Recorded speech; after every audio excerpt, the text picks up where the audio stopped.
Hello everyone, welcome back to my channel Sonu special. ಇವತ್ತು ಮೊಟ್ಟೆ ಜೊತೆ ಒಂದು ಒಳ್ಳೆ ರೆಸಿಪಿನ ತಗೊಬಂದಿದ್ದೀನಿ. ತುಂಬಾ ಒಂದು ಅದ್ಭುತವಾದ ರೆಸಿಪಿ ಅಂತಲೇ ಹೇಳ್ಬೋದು.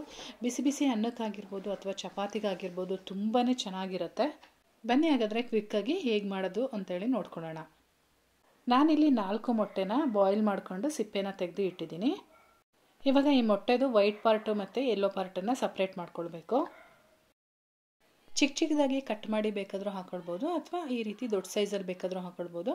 ದೊಡ್ಡ ಸೈಜಲ್ಲಿ ಹಾಕೋದ್ರಿಂದ ತಿನ್ನೋದಕ್ಕೆ ಚೆನ್ನಾಗಿ ಸಿಗುತ್ತೆ ಅಂತ ಹೇಳ್ಬಿಟ್ಟು ನಾನು ಈ ರೀತಿ ದೊಡ್ಡದಾಗಿ ಮಾಡಿ ಇಡ್ತಾ ಇದ್ದೀನಿ. ಇವಾಗ ಎಲ್ಲ ಮೊಟ್ಟೆಗಳು ಸಪ್ರೇಟ್ ಮಾಡಿ ನಾನು ಈ ರೀತಿಯಾಗಿ ಇಟ್ಕೊಂಡಿದ್ದೀನಿ. ನಾನಿಲ್ಲಿ ಸ್ಟವ್ ಮೇಲೆ ಒಂದು ಪಾತ್ರೆ ಇಟ್ಕೊಂಡು ಇದಕ್ಕೆ ಒಂದು 2 ಟೇಬಲ್ ಸ್ಪೂನಷ್ಟು ಎಣ್ಣೆ ಹಾಕಿದ್ದೀನಿ. ಎಣ್ಣೆಗೆ ನಾನಿಲ್ಲಿ ಖಾರದ ಪುಡಿ, ಉಪ್ಪು ಹಾಗೆ ಅರಿಶಿನ ಕೂಡ ಸೇರಿಸ್ತಾ ಇದ್ದೀನಿ.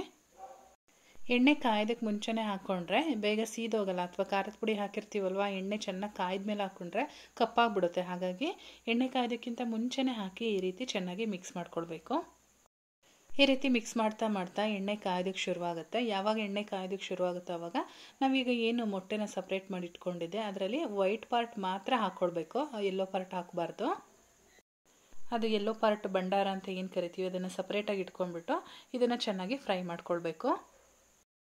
ಒಂದು 2 ನಿಮಿಷ ನಾವು ಫ್ರೈ ಮಾಡಿಕೊಂಡ್ರೆ ಈ ರೀತಿಯಾಗಿ ಆಗಿರುತ್ತೆ. ಚೆನ್ನಾಗಿ ಕೋಟಿಂಗು ಆಗಿರುತ್ತೆ, ಹಾಗೆ ಚೆನ್ನಾಗಿ ಫ್ರೈ ಆಗಿರುತ್ತೆ. ಇವಾಗ ಇದನ್ನು ತೆಗೆದು ನಾನೇನು ಭಂಡಾರ ಎಲ್ಲ ಇಟ್ಕೊಂಡಿದ್ದೆ ಅದೇ ಪ್ಲೇಟಲ್ಲಿ ಹಾಕಿ ಎತ್ತಿಟ್ಕೊಳ್ತಾ ಇದ್ದೀನಿ. ಮೊಟ್ಟೆನ ಫ್ರೈ ಮಾಡಿದಂಥ ಪಾತ್ರೆ ಏನಿತ್ತು ಅದರಲ್ಲೇ ಸ್ವಲ್ಪ ಎಣ್ಣೆ ಎಲ್ಲ ಮಿಕ್ಕಿತ್ತಲ್ವ, ನಾನು ಅದರ ಜೊತೆಗೆ ಮತ್ತೆ 2 ಟೇಬಲ್ ಸ್ಪೂನಷ್ಟು ಎಣ್ಣೆನ ಸೇರಿಸ್ಕೊಳ್ತಾ ಇದ್ದೀನಿ. ಎಣ್ಣೆ ಬಿಸಿ ಆದಮೇಲೆ ನಾನಿಲ್ಲಿ ದೊಡ್ಡ ಗಾತ್ರದ 2 ಈರುಳ್ಳಿನ ಉದ್ದುದ್ದವಾಗಿ ಕಟ್ ಮಾಡಿ ಇಟ್ಕೊಂಡಿದ್ದೆ. ಆ ಈರುಳ್ಳಿನ ಸೇರಿಸಿ ಫ್ರೈ ಮಾಡ್ಕೊಳ್ತಾ ಇದ್ದೀನಿ.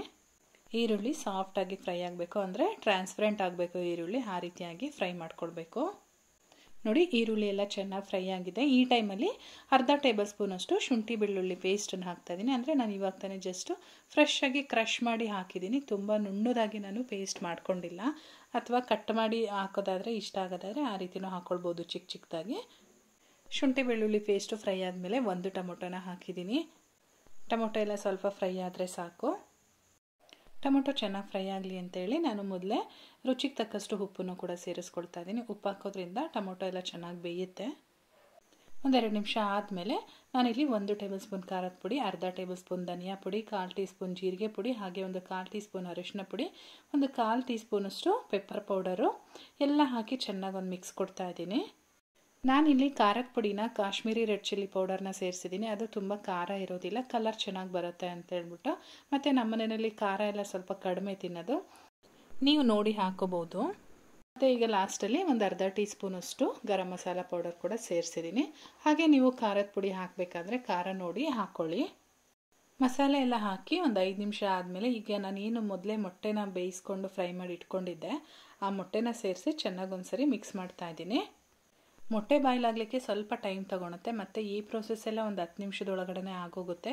ಫಟಾಫಟ್ ಅಂತ ಕ್ವಿಕ್ಕಾಗಿ ಆಗುತ್ತೆ. ಬಿಸಿ ಬಿಸಿ ಅನ್ನಕ್ಕಂತೂ ತುಂಬಾ ಚೆನ್ನಾಗಿರುತ್ತೆ, ಹಾಗೆ ಚಪಾತಿ ಜೊತೆಗೂ ಅಷ್ಟೇ ತುಂಬಾ ಚೆನ್ನಾಗಿರುತ್ತೆ.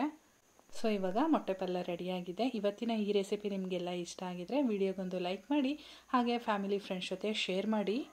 ಚಾನಲ್ಗೆ ಹೊಸದಾಗಿ ವಿಸಿಟ್ ಮಾಡಿದರೆ ಸಬ್ಸ್ಕ್ರೈಬ್ ಮಾಡ್ಕೊಳ್ಳಿ. ಫೇಸ್ಬುಕ್ ಪೇಜಲ್ಲಿ ನೋಡ್ತಾ ಇರೋರು ಫಾಲೋ ಮಾಡೋದಂತೂ ಮರಿಬೇಡಿ. ನಾನು ಮತ್ತೆ ಸಿಗ್ತೀನಿ ಮುಂದಿನ ವಿಡಿಯೋದಲ್ಲಿ. Thank you.